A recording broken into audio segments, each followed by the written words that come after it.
তে যে মায়াবড়ি, রাজা কন্ডম, এই যে ইঞ্জেকশন, এটা লাগবে না।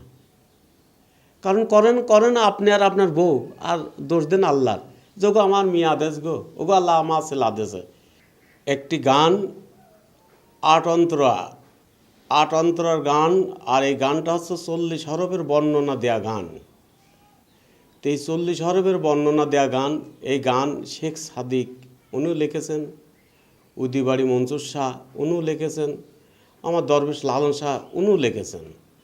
তো দরবেশ লালন শাহ যে লিখলেন যে দেল কোরআন, আমার এই দেহটা কোরআন, এই দেল কোরআন না পড়িয়ে আয়াত কোরআন পড়লে কিছুই হবে না। মানব দেহের ভেদ জেনে করো সাধনা। মুন্ডুতে মিম আলো, হেজে মগজে ছিল, তেজে 2 কান জানা গেল, আইন গায়েন 2 নয়ন। অধর যুগলে লাম মিম, সর্বঙ্গে আলেপে সিন, 2 বাহুতে শিন শিন, মুখেতে বের ঘটনা।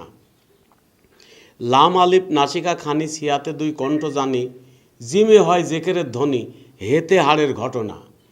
ফেতে ফাপড়া পানি পুরা, কাপেতে কলিজা ঘিরা, বড় কাপ নাভিতে ঘিরা, যেতে দমের ঠিকানা। তৈ জয় তিল্লিতে ছিল সোয়াদ দোয়াত, হৃদে রাখিল, নুতে নু হরফ হইল, রূপেতে ভেদ যায় জানা। টিমটিমারি হামজা ঘরে, জেনে নাও মসজিদের দ্বারে, দাল জাল 2 জানুর পরে, দলিলে তার নিশানা। 10 হরফ সাধনের গতি, সাধনে জলে জ্ঞানের বাতি, নিষ্ঠা রেখো রতিমতি, গুরু কর ভজনা। লাহুত নাসুদ মালকুত জবরুত, এই দেহেতে আছে অজুদ, ফকির লালন কয় দিয়েছেন মাবুদ, এই অজুদি কেন খোঁজনা। 40 হরফের বর্ণনায় দেহটাকে দিয়ে 40 হরফ দিয়ে তৈরি করা, তাই বলা হয় এটা আছে দেল কোরআন। মানব একটা দেল কোরআন। এই 40 হরফের বর্ণনা দিয়েছেন। এই 40 হরফের বর্ণনা যে বুঝতে পারেছে, যে জানতে পারেছে, সে নিজেকে নিজে চিনতে পারছে। আর নিজেকে নিজে চিনতে পারাটাই মানে ঈশ্বরকে লাভ করা। সে ঈশ্বরই বলেন, ভগবান বলেন, আল্লাহ বলেন, গড বলেন, সে তাকে লাভ করা। যে যে ধর্মের মানুষ সে তাকে লাভ করা। নিজেকে নিজে যেজন চিনতে পারবে, গডকে সে লাভ করতে পারবে, আল্লাহকে সে লাভ করতে পারবে, ভগবানকে সে লাভ করতে পারবে। কারণ আপনি আল্লাহ ডাকো আল্লাহ বলে, আল্লাহ কে বোঝে তোমার অপার নিলে। কোরআনে বলছে কুলুবিল মুমিনিনা আরশে তাহে তালা, আমি আল্লাহ, তুই আমার বান্দা, আমি সাক্ষী দিচ্ছি তোর এত নিকটে থাকি, তুই আমার দেখিস কি না দেখিস তাতে আমার কিছু যায় আসে না, কিন্তু আমি আল্লাহ তোর নিকটে থাকি। তাই লালন শাহ গানে বাংলায় বলছে, ভেদ জেনে বান্দা লালন দেয় সেজদা ক্ষুধার রূপেতে, ক্ষুধার বান্দা নবীর উম্মত হওয়া যায় যাতে।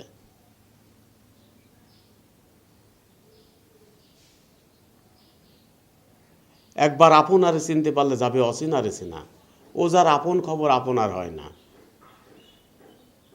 কোরআনে বলল কি ইল্লাল্লাহ মা সাবিরিন, আল্লাহ সবুরকারীকে পছন্দ করেন, সবুরকারীর সঙ্গে থাকেন, সবুরকারীকে সহানুভূতি দেখান।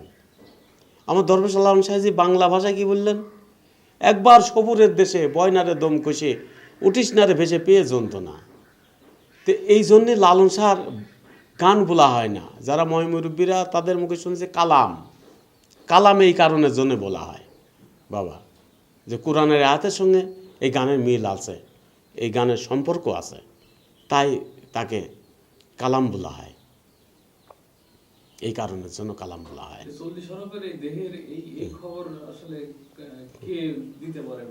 এই দেহের খবর যেজন জানে সে তাদের কাছে যেতে হবে। যে দেহের খবর 40 হরফের বর্ণনা দেবে সেই তো গুরু। তাহলে সে নিজেকে নিজে চেনেছে। তাহলে তুমি যদি অচেনা লোক হও, তাহলে তুমি যদি তার কাছে যাও, তোমাকে অম্মা চেনা দেবে। ব্যাপারটা বুঝো নাই? কারণ তোমাকে বাবা মা জন্ম দিয়েছে, ভালো কথা, বাবা মা জন্ম দিয়ে কি বাবা মা MA পাস, কেউ BA পাস, তো বাবা মাই কি লেখাপড়া করায়, স্কুলে যেতে হয়, পড়তে হয়। তো বাবা এটাও এরকম একটা সাবজেক্ট পড়া। হ্যাঁ, এই গুরুধরি গুরুর সাবজেক্ট, বা যা বাবা মা বলতে পারে না সেটা গুরুর কাছে গেলে গুরু জানাই দেয়। বিষয়টা এমন।